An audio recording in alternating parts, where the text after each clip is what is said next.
Welcome back to Pour Us Another. This is Sip and Slip into Tuesdays.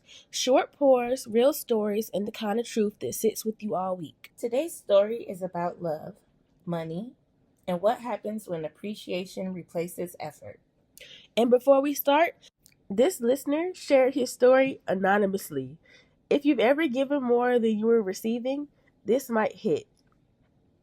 If you've ever ignored red flags because you hoped love would change, take a breath before this one. Hey, Tammy and Kat, I got a story for y'all.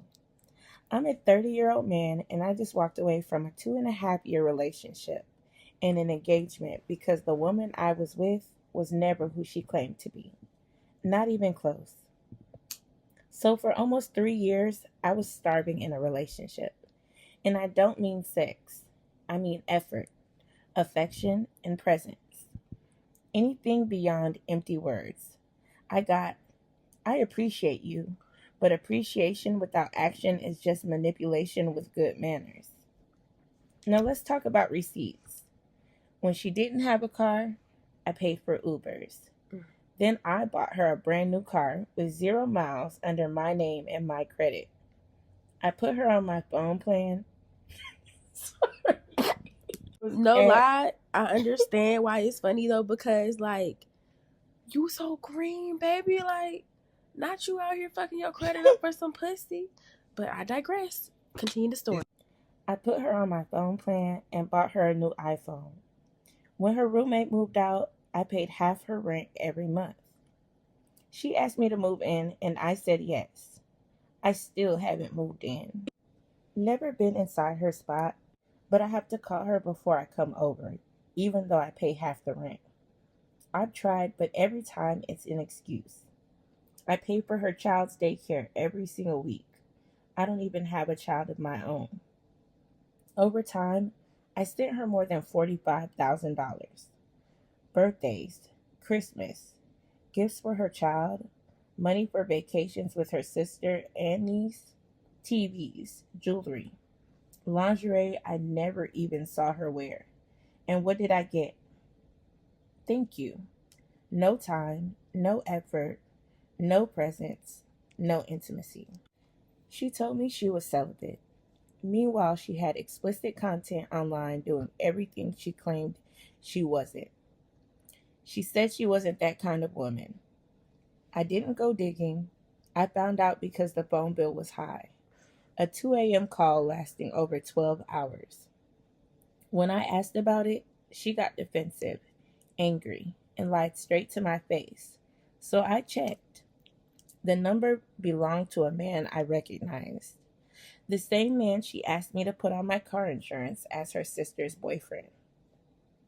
When confronted, she did what emotionally immature people do. She raged, threatened violence, and dodged accountability. I asked for my car, my phone, and my cards back, but she refused. The next day, she apologized, blamed the timeline, and I accepted it. And yes, I do own that mistake. But here's the part that really matters. In all of 2024, I saw her 3 times. The same thing happened in 2025. And at one point, she actually asked me if we had ever had sex before, then blamed the question on her sister.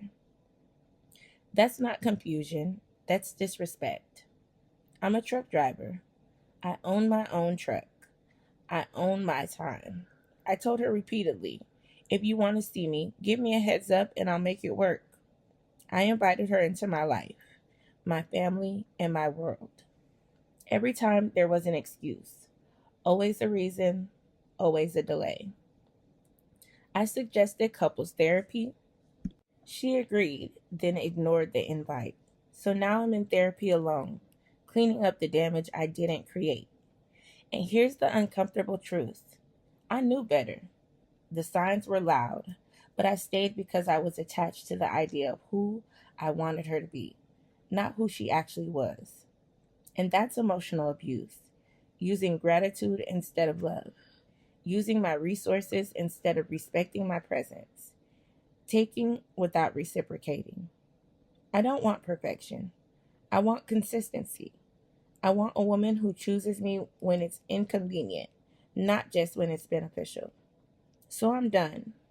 I'm done financing neglect, done explaining my worth, done begging for the bare minimum. Here's the therapy, here's the self respect, and here's to never ignoring red flags just because you're hoping for a different ending. Wow. Let's just take a moment to have a sip. Okay. I want to start by saying this. What he experienced was real.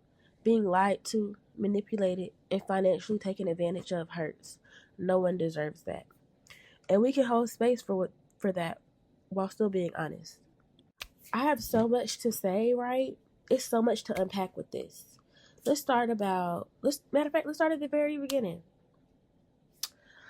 I'm not putting, unless you're my spouse, I'm not putting shit in my name for you. Like, I don't know. What about you?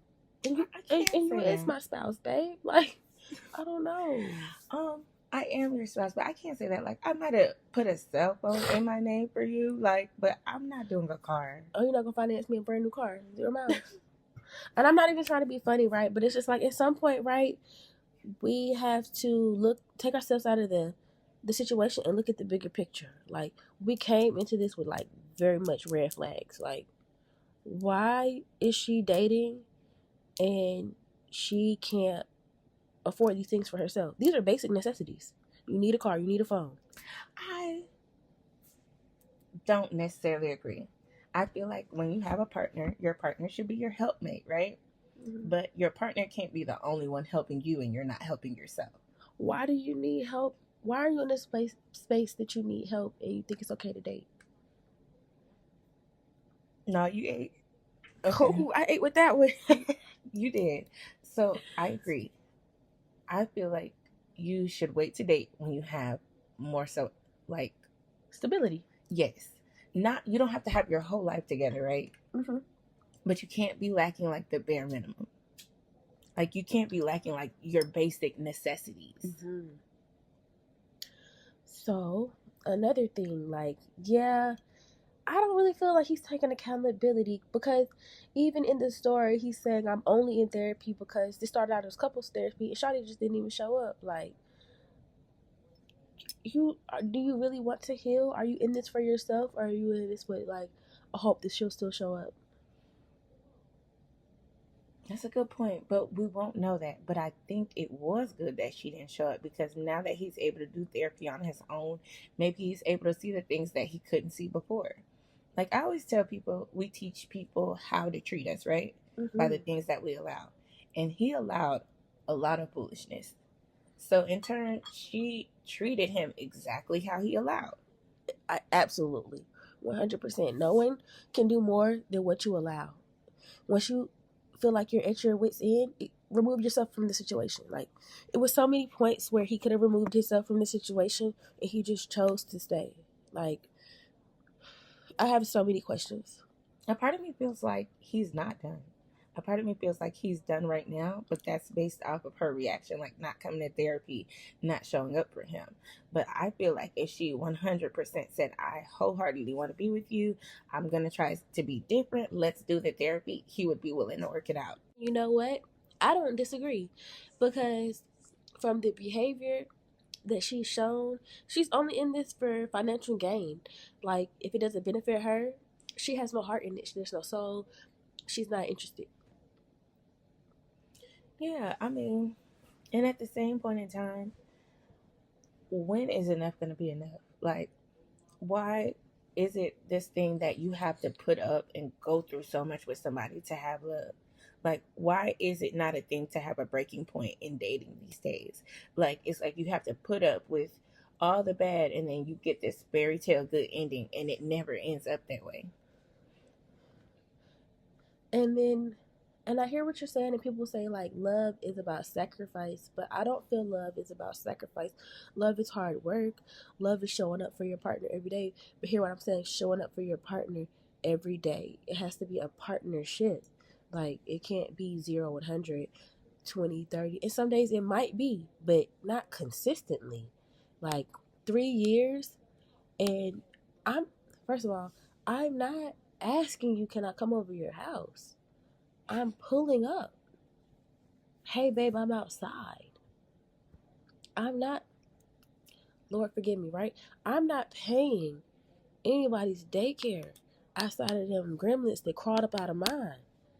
So, That's where I disagree at. Like, I would, but like you said, it would have to be like an actual relationship. It would have to be an actual partnership. but where's the And there's never been that Yeah. in this situation. It's him giving everything that he has and just giving, like, taking whatever breadcrumbs she gives him. Yeah. But sometimes when we are thirsty for love or we want love so bad, people will use it against us. Absolutely. She definitely took advantage of him. But he let her. He Because did. at some point, like, you saw things for what they were and you continued to stay. So I definitely feel like this is a sad thing that, he went through, and I'm sorry that it happened this way, right? But also, what are you going to do moving forward to never put yourself back in this situation? Well, I mean, for them, I would hope that they continue the therapy, right? Because in therapy, you learn a lot about yourself. But in therapy, he might learn, like, hey, I was really this desperate for love, but this is why. Because sometimes the why matters. Because at some point, he realized, like, this person isn't the one. She's not a good person for me. And he continued to stay in it. There were multiple instances of when he could have walked away, but he didn't want to. He wanted love so bad that he was willing to deal with every single red flag that she gave him. And that's not a her problem, that's a him problem. Absolutely. So you guys heard our opinions on this, and now we want to hear yours.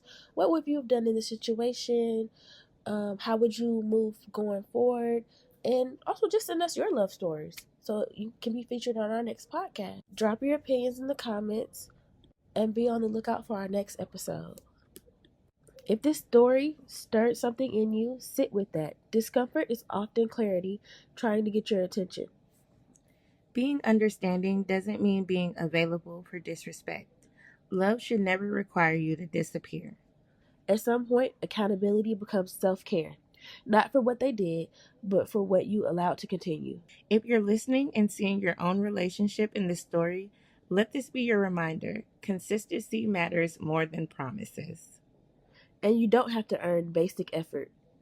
This has been Sip and Slip into Tuesdays. Short pours, real stories. Pour wisely this week.